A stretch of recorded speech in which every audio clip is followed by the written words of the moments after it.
welcome to CMJ Prakhar e-learning platform. I am your social science educator Kadambini Narwal. आज हम आपको अपने नए टॉपिक की तरफ ले चलते हैं। उससे पहले हम आपको बता देते हैं, हमने लास्ट क्लास के अंदर जो है एथनिक ऑफ कंपोजिशन बेल्जियम के बारे में बात की थी। आज हम बात कर रहे हैं composition of Sri Lanka, ethnic composition of Sri Lanka. ठीक है, तो चलते हैं अपने टॉपिक की तरफ। ये है आज हमारा topic ethnic composition of Sri Lanka. जैसे हमने बेल्जियम के बारे में डिस्कस किया था, आज ऐसे ही हम श्रीलंका के बारे में डिस्कस करने जा रहे हैं।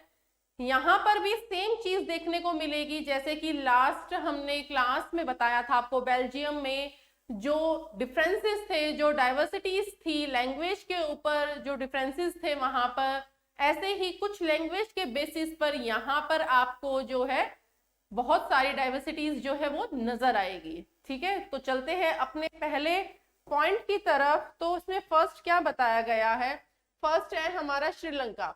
Sri Lanka has a diverse population. ये तो क्लियर है, अभी मैंने आपको बताया था कि श्रीलंका की पॉपुलेशन क्या है, डाइवर्स है। ठीक है, कैसे है वो बताते हैं। अब जैसे सेकंड पॉइंट में क्या है, the major social groups are the Sinhala speakers 74%।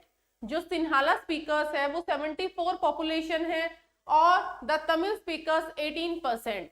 ये क्या है? यहाँ पर आपको थोड़ा सा कंफ्यूजन हो रही होगी कि ये सिन्हाला कौन आ गया है, ठीक है, ये तमिल कौन आ गया है। वहां पर तो नहीं था बेल्जियम में तो ऐसा। ठीक है, बेल्जियम के अंदर भी जो है लैंग्वेज के बेसिस पे था। हमने वहां पर फ्रेंच और डच के बारे में जो है डिस्कस किया था हमने।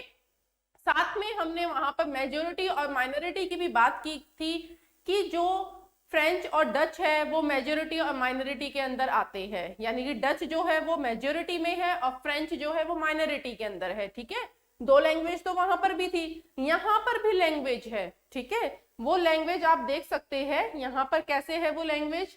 जो सिन्हाला है वो क्या है, एक लैंग्वेज है। ठीक है, एक भाषा है। और जो तमिल है ये तो आपको पता ही होगा, ये भी एक भाषा है। ठीक है, सिन्हाला और तमिल। साथ में इसमें एक चीज और आएगी जो कि है इंडियन तमिल। ठीक है, मैं मेन जो चीजें हैं वो अंडरलाइन कर देती हूँ, हाईलाइट कर देती हूँ, जिससे कि आपका फोकस सीधा इस पर जाएगा कि कौन कौन से इसमें जो है मेन पॉइंट आ रहे हैं निकल के। तो इसमें सिन्हाला भी है, तमिल भी है, इंडियन तमिल भी है। ठीक है, तो और श्रीलंकाई तमिल भी है। तो ये चीज आप सोचेंगे ये चीज क्या आ रही है। ठीक है, तो ये लैंग्वेज है। लैंग्वेज कौन सी है हमारी? इसमें दो मुख्य लैंग्वेज है, सिन्हाला और तमिल। ठीक है, अब आप देख सकते हैं जो ये हमारा डायग्राम है, इस डायग्राम के अंदर ऐसा ही हमने जो मैप है वो हमने बेल्जियम में भी देखने को मिला था। वहां पर ऐसे ही एक मैप जो है वो हमें कहाँ पे देखने को मिल रहा है? श्रीलंका के अंदर भी। ठीक है, तो श्रीलंका आपको पता है पहले तो कि कहाँ पर आता है। इंडिया में के मैप में आपने देखा होगा सबसे नीचे जो नीचे का पोर्शन आता है, बिल्कुल अलग से एक छोटा सा हिस्सा है, बिल्कुल वो बिल्कुल ही क्या है, बिल्कुल डिफरेंट है, हटके है वो बिल्कुल इंडिया से नीचे। ठीक है, तो वो कौन सा पार्ट आता है? वो श्रीलंका। तमिलनाडु से थोड़ा सा नीचे आता है, वो है हमारा श्रीलंका। तो उसी श्रीलंका के बारे में जो है हम इस मैप में जो है डिस्कस कर रहे हैं, उनकी लैंग्वेज के ऊपर। ठीक है, तो इसमें 4 तरीके की लैंग्वेज पे फोकस किया है। फर्स्ट है इसमें सिन्हालास, फिर है श्रीलंका तमिल, फिर Indian Tamil and the last one is मुस्लिम। ठीक है, तो सेम हमने इसमें बताया है सिन्हाला, यानी कि श्रीलंका के अंदर जो है सिन्हाला जो लैंग्वेज बोलने वालों की जो पॉपुलेशन है वो कितनी है? 74% है। सेम ऐसे ही तमिल जो स्पीकर्स है, जो तमिल भाषा जो बोलते हैं वो कितने परसेंट है? 18% है। ठीक है, अब 74 और प्लस 18, अब हम इसमें अंदाजा लगा लेते हैं। क्या करते हैं हम देखते हैं 74 और प्लस क्या कर देते हैं हम? 18 कर देंगे। ठीक है, 74 प्लस 18 कर दिया हमने, तो 8 प्लस 4 कितने हो गए? 12 हो गया, 1 कैरी हो गया, 7 8 एंड 9 92 हो गए। ठीक है, अब आप सोचेंगे 8% कहाँ गया, बाकी बचा हुआ 8% कहाँ है? तो अभी आगे चलते हैं हम। तमिल नेटिव्स नेक्स्ट जो पॉइंट है उसमें क्या बताया गया है कि जो तमिल नेटिव्स है हमारे of the country are called Sri Lanka Tamil.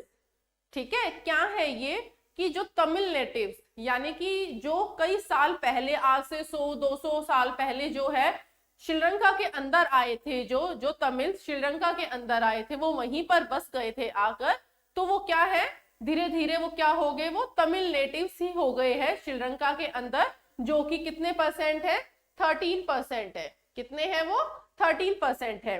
अब जो तमिल नेटिव्स जो है वो भी 2 टाइप्स के हैं। यहाँ पर ध्यान देने वाली बात है कि जैसे कि ज्योग्राफी में भी हम पढ़ते हैं, फैक्टर्स वगैरह पढ़ते हैं, बेसिस के अकॉर्डिंग जो है हम फैक्टर्स पढ़ते हैं, तो यहाँ पर भी जो है तमिल नेटिव के 2 फैक्टर्स निकल कर आए हैं। वो कौन कौन से हैं वो देखते हैं हम। The rest whose forefathers came from India as a plantation worker during colonial period are called Indian Tamils। बताया था जो colonial period जो हमारा आया था आज से कई साल पहले, जो तो उस टाइम पे जो है वहां के यानी कि जो मजदूर थे उनको क्या चाहिए था, प्लांटेशन के लिए उनको मजदूर चाहिए थे, ठीक है, लेबर्स चाहिए थे उनको। तो उन्होंने क्या किया, वहां से जाके तमिलनाडु से जाके उन्होंने कुछ लोगों को अपने यहाँ पर बुला लिया और उनसे काम करवाया, जैसे कि प्लांटेशन करवाया। वहां पर उस टाइम पे प्लांटेशन होती थी, रबड़ की होती थी, जैसे टी प्लांटेशन होती थी, तो उस समय पर उनको प्लांटेशन के लिए वहां पे बुला लिया और वो वहीं पर ही क्या है, रह गए। तो उसके साथ क्या हुआ, फिर वहां पे वो रहने के बाद जो उनके दादा, जो परदादा, जो आज से कई साल पहले आए थे, तो वो धीरे धीरे क्या है, वो अपनी भाषा जो है वो तो उन्होंने सेम रखी, वो अपना धर्म तो नहीं बदलेंगे ना, तो वो वहीं पर तमिल नेटिव्स के रूप में जो है वो वहां पर बस गए जाके, और वहां पर वो क्या बोलने लगे, तमिल जो है लैंग्वेज बोलने लगे थे। ठीक है, 2 टाइप्स ऑफ ग्रुप है, एक तो जो आज से 100-200 साल पहले जो उनके पूर्वज आए थे, एक तो वो, दूसरा एक कॉलोनियल पीरियड के अंदर जब उनको श्रीलंका वालों को जो प्लांटेशन की जरूरत थी कि कौन कौन जो है हमें ज्यादा लेबर्स की रिक्वायरमेंट है, तो कहां से लेकर आए, तो वो वहां से उनको तमिलनाडु से लेकर आए और यहाँ पर वो बस गए, फिर बाद में वो गए नहीं, फिर उनके जितने भी जो है उनके जो बच्चे वगैरह, जो आने वाली जो जनरेशन है वो सब वहीं पर ही हुई थी, तो वो क्या हो गए, श्रीलंकाई तमिल्स हो गए वो। ठीक है, थे तो वो तमिल पर वो आकर यहाँ पे रहने लगे। ठीक है, उनकी जो आने वाली जो जनरेशन, जो पीढ़ी है, वो वहीं पे बर्थ लिया उन्होंने, तो वो क्या हो गए, मूल रूप से वो श्रीलंकाई तमिल हो गए वो। क्लियर है। यहाँ पर जो हमारा 8% जो पॉपुलेशन बचता है वो कहाँ गया, हम उस पर फोकस कर रहे हैं, तो वो भी ध्यान से देखना। इन्होंने बताया है most of the Sinhala speaking people are Buddhist. इन्होंने कहा है जो सिन्हाला जो भाषा बोलते हैं वो कौन है, वो बुद्धिस्ट है। ज्यादा से ज्यादा जो रिलीजन है बुद्धिस्ट, जो ये बुद्धिस्ट आया है यहाँ पर, ये क्या है, एक धर्म है। ठीक है, तो जो ये बुद्धिस्ट जो धर्म है वो सबसे ज्यादा सिन्हाला जो है वो भाषा का प्रयोग करते हैं। तो बुद्धिस्ट जो है वो सबसे ज्यादा जो है सिन्हाला भाषा का प्रयोग करते हैं। Most of the Tamils are Hindus और मुस्लिम्स। ठीक है, और जो मोस्टली जो तमिल्स है वो क्या है, जो तमिल भाषा जो बोल रहे हैं वो कौन बोल रहे हैं, या तो हिंदू बोल रहे हैं और या मुस्लिम बोल रहे हैं, दोनों ही बोल रहे हैं। ठीक है, नेक्स्ट है कि there are about 7% Christian who are both Tamil and Sinhala. यानी कि जो 7% जो बच गई है पॉपुलेशन, हमने अभी यहाँ पर जो है 92 का रेशो निकाला था और हमने बात की थी कि बाकी 8% कहाँ गए। ठीक है, तो 7% तो हमें यहाँ पर मिल गया है कि 7% क्रिश्चियंस है who are both Tamil and Sinhala, जो कि क्या है, सिन्हाला और तमिल दोनों ही प्रकार की भाषा का प्रयोग करते हैं। अब रह गया 1% कि 1% कहाँ है, हमने इसमें 7 प्लस कर दिया तो कितना आ गया हमारा 99% रेशो। ठीक है, तो 1 जो है वो कहाँ गया, 1% जो है वो कहाँ गया, तो 1% यानी कि कोई ना कोई और ऐसा समुदाय होगा, कोई ऐसी कम्युनिटी होगी जो डिफरेंट लैंग्वेज भी बोलती होगी। जरूरी नहीं है कि वहां पर केवल सिन्हाला है, तमिल्स है, और भी लैंग्वेज जो है वहां पर हो सकती है, इसीलिए 1% जो है वो उनके लिए चला जाता है। क्लियर है यहाँ पर ये कॉन्सेप्ट। यहाँ पर मेन जो चीज है वो लैंग्वेज के ऊपर जो है डाइवर्सिटीज दिखाई गई है, डिफरेंट टाइप्स की जो लैंग्वेज है वो दिखाई गई है, और साथ में मेजोरिटी और माइनॉरिटी की भी बात की है, जैसे कि हमने सेम लास्ट क्लास में हमने बेल्जियम के बारे में बात की थी, जिसमें डच और फ्रेंच जो लैंग्वेज है वो बोली जा रही थी। डच मेजोरिटी के अंदर थी और फ्रांस जो फ्रेंच लैंग्वेज है वो माइनॉरिटी के अंदर थी। सेम यहाँ पर जो हमारी सिन्हाला है वो क्या है, मेजोरिटी के अंदर है, यानी कि 74% है, ठीक है। और जो हमारी तमिल्स है वो क्या है, माइनॉरिटी के अंदर है। क्लियर है? तो यही चीज जो है मेजोरिटी और माइनॉरिटी है, तो यहाँ पर एक क्वेश्चन रेज होता है कि क्या मेजोरिटी जो है वो माइनॉरिटीज पर हावी होगी?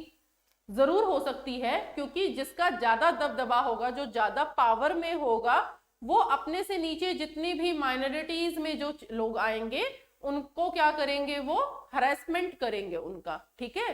तो वो कैसे करेंगे, क्या होगा, कौन कौन से नेगेटिव पॉइंट्स निकल कर आएंगे, उसके लिए हमें क्या क्या करना चाहिए, ये सारी चीजें जो है हम अपनी नेक्स्ट वीडियो में करेंगे। तब तक के लिए हमारे साथ ऐसे ही बने रहना और हमारी वीडियोस को लाइक कीजिए, शेयर कीजिए ज्यादा से ज्यादा और हमारे चैनल को सब्सक्राइब कीजिए।